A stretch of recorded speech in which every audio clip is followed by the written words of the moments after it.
جناب ابراہیم علیہ السلام نے اعلاء کلمۃ الحق کے لیے بہت بڑا کردار ادا کیا۔ نمرود جیسے بادشاہ کے سامنے کھڑے ہو کے، اس کی حکومت ہے، اس کی طاقت ہے، اور وہ اس نشے میں اتنا مست ہو گیا ہے کہ معاذ اللہ اس نے خدا کہلوانا شروع کر دیا ہے۔ اس کے دربار میں کھڑے ہو کے اس کے ساتھ گفتگو کرنا اور اس کے سوالات کے جوابات دینا، اللہ کے پیارے محبوب علیہ السلام نے فرمایا افضل جہاد ہے ظالم بادشاہ کے سامنے کھڑے ہو کے حق کی بات کر دینا۔ یہ افضل ترین جہاد ہے۔ یہ بھی ایک مناظرہ ہے، احقاق کے حق کے لیے نا، بحث کرنا، مناظرہ کرنا، یہ تو کتاب و سنت میں موجود ہے۔ لیکن کریں گے اہل علم، ہر آدمی اٹھ کے اگر مباحثے میں جائے گا تو بعض اوقات بہت ساری خطائیں پیش نظر ہوں گی۔ جناب ابراہیم علیہ السلام سامنے کھڑے ہیں، یہ خدا کہلواتا ہے۔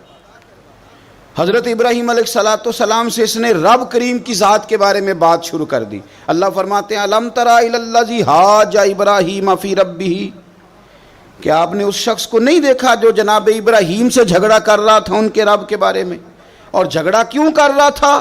اس لیے کر رہا تھا کہ ان آتاہ اللہ الملک، اللہ نے اسے بادشاہی جو عطا فرمائی۔ کچھ لوگوں کو جب اعزاز ملتا ہے نا، بلندی ملتی ہے، مال و دولت ملتا تو جھگڑالو ہو جاتے ہیں، بڑے بڑے دعوے کرتے ہیں، بجائے شکر کے تکبر کا رستہ اختیار کرتے ہیں۔ جھگڑا کر رہا تھا جناب ابراہیم سے۔ اذ قال ابراہیم ربی الذی یحیی و یمیت، حضرت ابراہیم فرمانے لگے میرا رب وہ ہے جو زندہ کرتا اور مارتا ہے۔ وہ بحث کر رہا ہے، گفتگو کر رہا ہے آپ کے ساتھ، فرمایا میرا رب وہ ہے جو زندہ کرتا اور مارتا ہے۔ گویا جناب ابراہیم علیہ السلام اس سے کہہ رہے ہیں کہ تیرا تو اپنا وجود رب کے ہونے کی دلیل ہے۔ تو ایک نطفہ تھا اور اس سے اللہ تعالیٰ نے تجھے وجود دیا، تیرے اندر روح پھونکی، تیرا اتنا بڑا جسم قائم ہوا۔ رب وہ ہے جو زندہ کرتا اور مارتا ہے۔ قال انا احیی و امیت، کہنے لگا میں بھی زندہ کرتا اور مارتا ہوں۔ اس نے اس طرح کیا کہ دو بندے بلائے نمرود نے، ایک کو سزائے موت کا حکم ہو چکا تھا، اس کو کہنے لگا تجھے سزائے موت کی سنائی تھی، نہ جا تو آزاد ہے۔ اور ایک بندہ بے گناہ تھا، اسے پکڑ کے قتل کر دیا، کہنے لگا دیکھو میں بھی مارتا اور زندہ کرتا ہوں۔ حالانکہ قتل کر دینے اور چھوڑ دینا، اس میں اور زندگی اور موت دینے میں کتنا بڑا فرق ہے۔ حضرت ابراہیم سمجھ گئے کہ بندہ موٹے دماغ کا ہے۔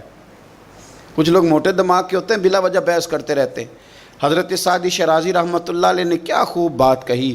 آپ فرمانے لگے 40 عالم بیٹھے ہوں، ایک دلیل سے انہیں چپ کرایا جا سکتا ہے، لیکن ایک جاہل بیٹھا ہونا تو وہ 40 دلیلوں سے بھی چپ نہیں کرتا، کیونکہ جاہل ہے نا۔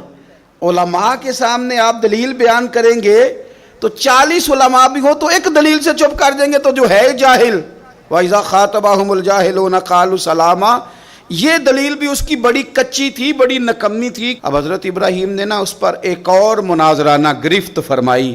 آپ فرمانے لگے اچھا، قال ابراہیم فإن اللہ یأتی بالشمس من المشرق فأتی بها من المغرب، فرمایا میرا رب وہ ہے جو سورج کو مشرق سے نکالتا ہے، تو اس طرح کر مغرب سے نکال دے۔ اگر تیرا بھی یہی دعویٰ ہے تو مغرب سے نکال دے۔ فبہت الذی کفر، تو رب فرماتا ہے کہ میرے خلیل کی بات سن کے کافر کے ہوش ہی اڑ گئے، اس کے ہوش اڑ گئے۔ جب حق کی بات ہوتی ہے فبہت الذی کفر، ہوش اڑ گئے اس کے، وہ تو حواس باختہ ہو گیا کہ یہ کیا بات کر دی۔ واللہ لا یہدی القوم الظالمین، اسے ہدایت پھر بھی نہیں آئی۔ کیوں؟ کہ اللہ ظالموں کی قوم کو ہدایت نہیں دیتا، ہدایت نصیب نہیں ہوئی، ہوش اس کے اڑ گئے۔ جناب ابراہیم علیہ السلام نے ایسی دلیل دی رب کی ذات کے بارے میں، رسول پاک کی عزت کے بارے میں، صحابہ کے بارے میں، اہل بیت کے بارے میں، دین کے کسی معاملے میں احقاق حق کے بارے میں۔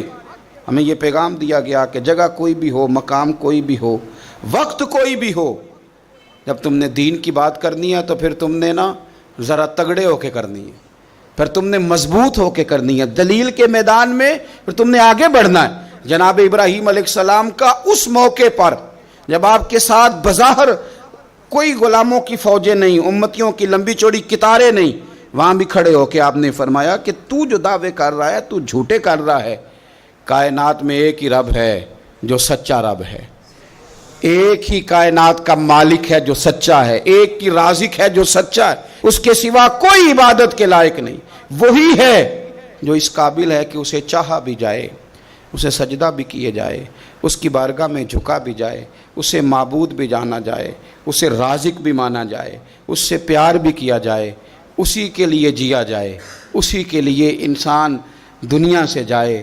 اللہ تبارک و تعالی ہمیں بھی حضرت ابراہیم کی طرح حق کا علم بلند کرنے کی توفیق عطا فرمائے۔